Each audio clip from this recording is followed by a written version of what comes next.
The story begins at a time when France was divided into provinces or dukedoms. In one such province, there was a usurper who had deposed and banished his elder brother, the lawful duke.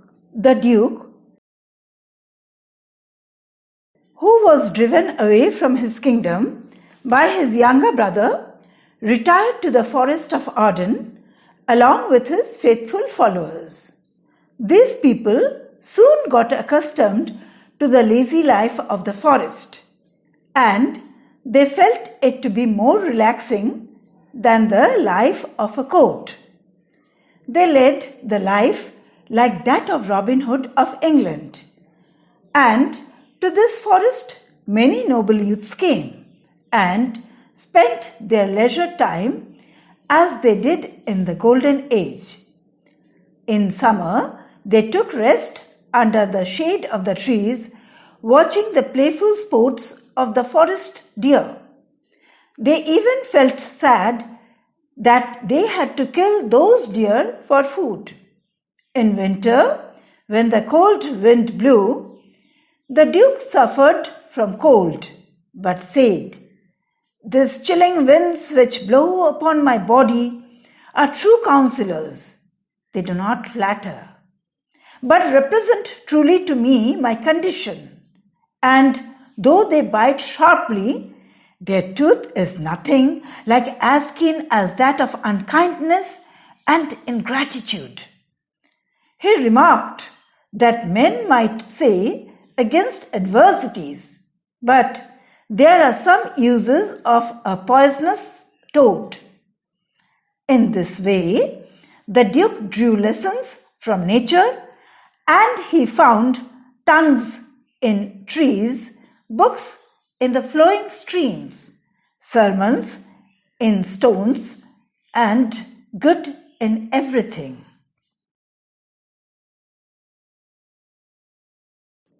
The banished Duke had a daughter named Rosalind, and like her father, she was also thrown out of the dukedom. But she still remained in the palace, being the companion of Celia, the present Duke's daughter. The discord between the Duke and his brother did not at all affect the friendship between the two sisters. In fact, Celia tried to comfort Rosalind whenever she became sad thinking of her father.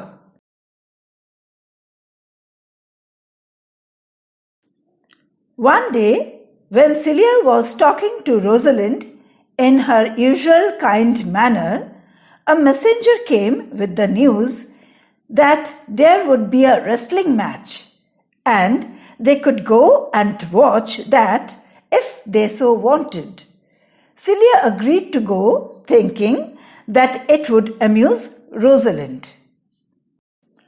During those times, wrestling matches were viewed by noble ladies and princesses, being a favorite sport of princes. But here they thought that they would face a tragedy, as a practiced wrestler was to fight an inexperienced young man. When the Duke saw that both the ladies had come to watch such an uneven match between a practiced wrestler and a young man, the Duke asked them to dissuade the young man from fighting. At first, Celia tried to resist the youth from taking up such an unequal challenge, and then Rosalind, by her kind words, tried to change his mind from the ensuing fight. But after hearing the entreaties of the ladies, the youth became all the more determined to prove his valor in front of the fair ladies. He refused to listen to them, but he said in such a graceful manner that both the ladies became more concerned of him. He said, "I am sorry to deny such fair and beautiful ladies anything, He also said that he would like the ladies to wish for him, and if he was defeated, he would not be ashamed, and even if he was killed, there was no one to lament for him in this world. He said that he was only a person who filled up a space in this world, and it would be better supplied if he vacated his space. The wrestling match began. Celia wished that the youth would not be hurt during the bout, but Rosalind was more concerned. She had an inclination towards him because she felt pity for his friendless condition. It seemed that she had almost fallen in love for him. The inspiration that the youth got from the ladies worked wonders for him, and he defeated his opponent in such a way that for some time he could not even talk. The Duke Frederick was very pleased with the youth's skill and courage and wanted to know more about him. The youth introduced himself as Orlando, the youngest son of Sir Rowland de Boys. Sir Rowland de Boys was dead, but when he was alive, he was a friend of the banished Duke. So on hearing that Orlando was his son, the Duke was displeased and wished he had been the son of someone else. Rosalind was very happy to hear that Orlando was the son of one of her father's favorite, and confessed to Celia, "My father loved Sir Rowland de Boys, and if I had known that Orlando was his son, I would have added tears to my entreaties before he should have ventured." The ladies went to him, and seeing that he was sad due to the displeasure of the Duke, spoke to him kindly, and Rosalind even gave him her chain from her neck and said that had she not been out of fortune, she would have given him a more valuable gift. When the cousin sisters were alone, they talked of the young wrestler. Celia thought that Rosalind must have fallen in love with Orlando, and she said, "Is it possible that you should fall in love so suddenly?" Rosalind replied, "The Duke, my father, loved his father dearly." Celia then remarked that though her father had displeasure for young Orlando, she herself did not feel so. Frederick was enraged at the sight of Sir Rowland de Boys' son. It reminded him of the many friends of the banished Duke. He was lately displeased with Rosalind, as she was praised for her virtues and the people pitied her for her father. Now, all of a sudden, Frederick became angry, and he entered the room of the ladies while they were still discussing about Orlando. So he ordered Rosalind to join her father in the forest. Celia pleaded in favor of her sister, but the Duke turned a deaf ear to any such requests. He said, "She is too subtle for you. Her smoothness, her very silence, and her patience speak to the people, and they pity her. You are a fool to plead for her, for you will seem more bright and virtuous when she is gone. Therefore, don't speak for her. And the decision that I have taken is irrevocable."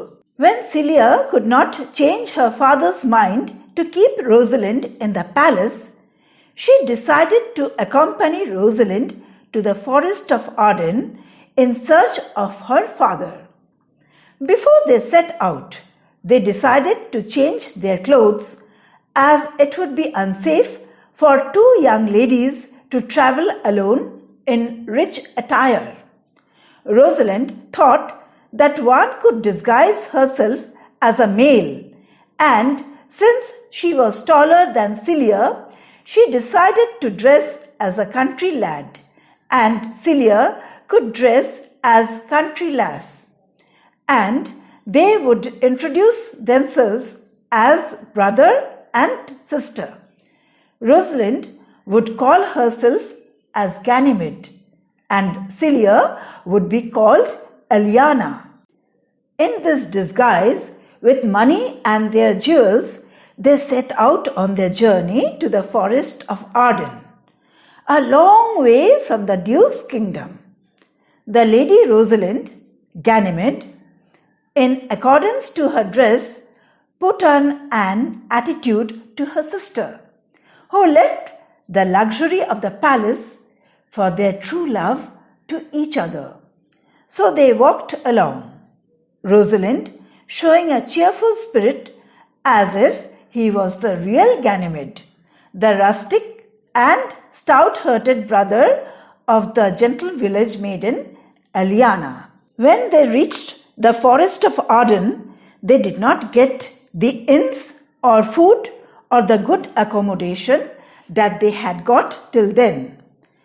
Ganymede, who had hitherto cheered her sister, confessed that she could cry out of fatigue and hunger. When Eliana declared that she could walk no further, Rosalind tried to find out where they could get rest and food, but they were certain that they were lost. Just then they met a countryman and asked him where they could get some food and a place to rest in exchange of money or gold. He said that he was the servant of a shepherd who was going to sell off his house, and so they did not have much to entertain them. But if they wanted, they were welcome to their house. They followed the man and bought the house and the sheep, and also took the man to wait on them. Thus, they decided to stay till they could find the part of the forest where the banished duke stayed with his followers. The two sisters settled in their new cottage life very comfortably and fancied themselves to be the shepherd and shepherdess. Yet sometimes Ganymede remembered the youth Orlando and thought that he was so far away from her. But it soon came to light that he was also in the forest of Arden following certain circumstances. Orlando was the younger son of Sir Roland de Boys, and when he died, he placed Orlando in the custody of his elder son, requesting him to bring up his brother with proper care. Oliver, the elder brother, however, did not keep the request of his father, and likewise did not educate Orlando in a school. Orlando, even without the care and help of his brother, grew up to be a fine man, and Oliver hated him more for that. He was the one who had arranged for the fight, as he wanted to get rid of his younger brother. But as fate would have it, Orlando won the wrestling match. Nevertheless, he was sad at the disposition of his brother, and being friendless, he wished not to live. When Oliver heard of the victory news of his younger brother Orlando, his jealousy knew no bounds. He vowed to burn his brother alive in his chamber while he slept. This was overheard by one of the old servants of Sir Roland, and he at once set out to warn Orlando of his impending danger. He had a special affection for Orlando, as he very much resembled his father. Hence, as soon as he saw Orlando, he broke into passionate exclamations. "Oh, my gentle master! My sweet master! Oh, you memory of old Sir Roland! Why are you virtuous? Why are you gentle, strong, and valiant? And why would you be so fond to overcome the famous wrestler? Your praise has come too swiftly home before you." Orlando could not comprehend what the matter was, and the servant explained to him the reason for his concern, stating the plan of his brother to burn him in his own chamber. Adam, as the servant was named, advised Orlando to flee the place, and he, knowing very well that Orlando had no money, brought him whatever money he had saved for future use, saying that he gave the gold amounting to 500 crowns to Orlando, and requested Orlando to allow him to be his servant, and promised that though he looked old, he would take good care of Orlando and work for him. Orlando was pleased and grateful at the faithfulness of Adam, whom he addressed as good old man. And at once they set out with the promise that he would find some work before they had spent the savings that Adam had given him. The two, master and servant, travelled long till they reached the forest of Arden, and they were also as tired and hungry as the two sisters had been. They tried in vain to find a shelter and food, and at last, when Adam could go no further, Orlando carried him in his arms to the shelter of a tree and cheered him, saying, "Good old man, rest your weary limbs here a while, and do not talk of dying." Orlando then searched for food, and by chance came upon the company of the Duke and his friends. When Orlando reached there, it was dinner time. The Duke had sat down for dinner. Orlando, finding food, drew his sword to grab the food from the Duke and his men. He charged them not to touch a morsel. The Duke was kind and asked him the reason for his rude behavior.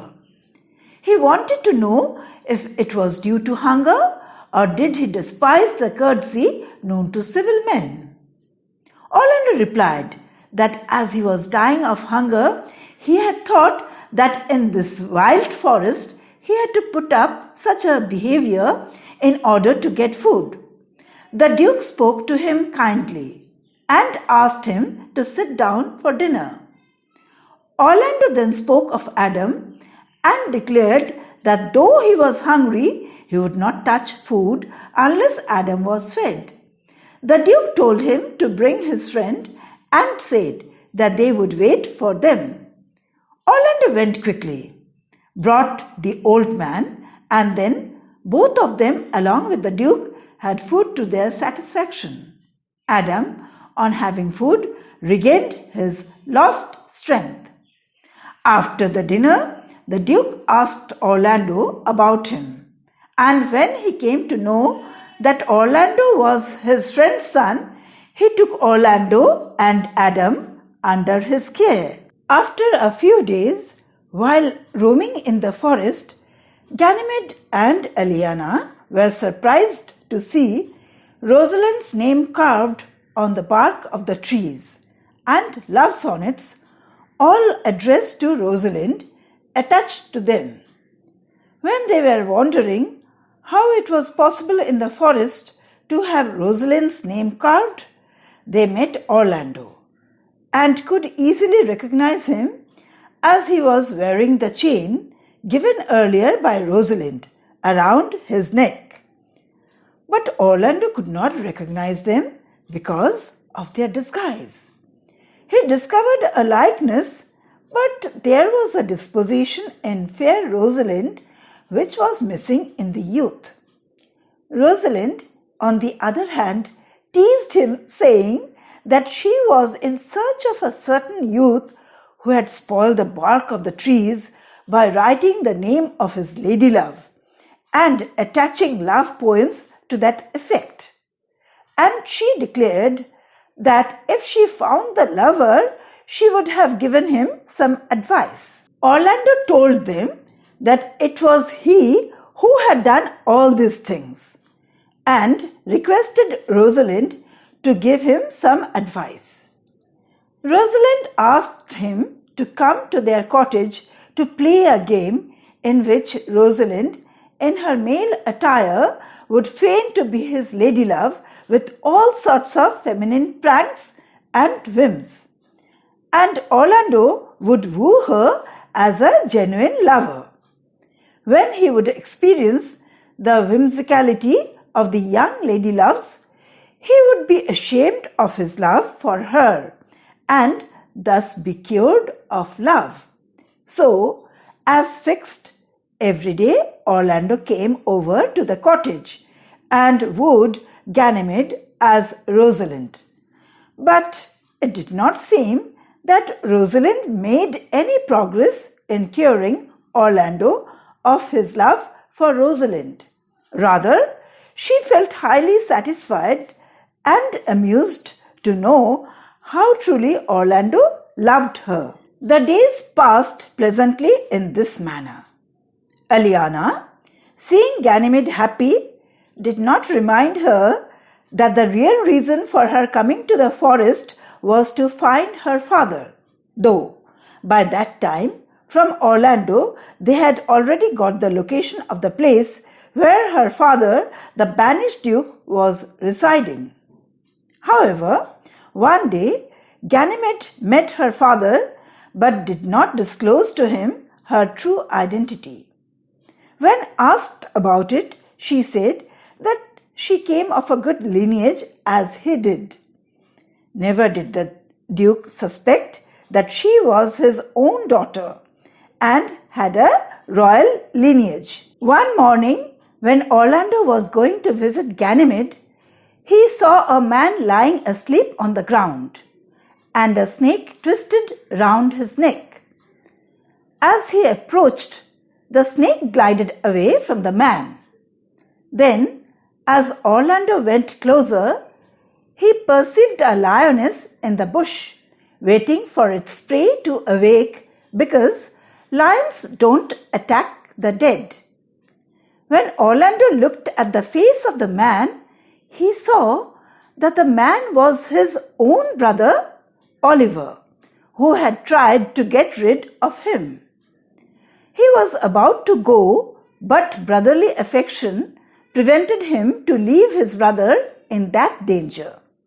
He fought the lioness and saved the life of his brother.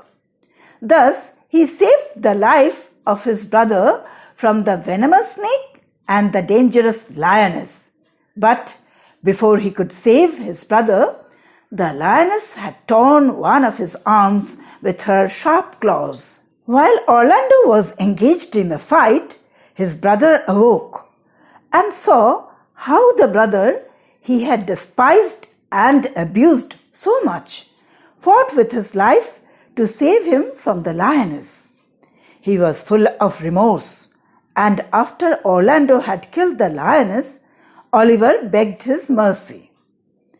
Orlando, seeing his brother repenting his deeds, readily forgave him and took him in his arms.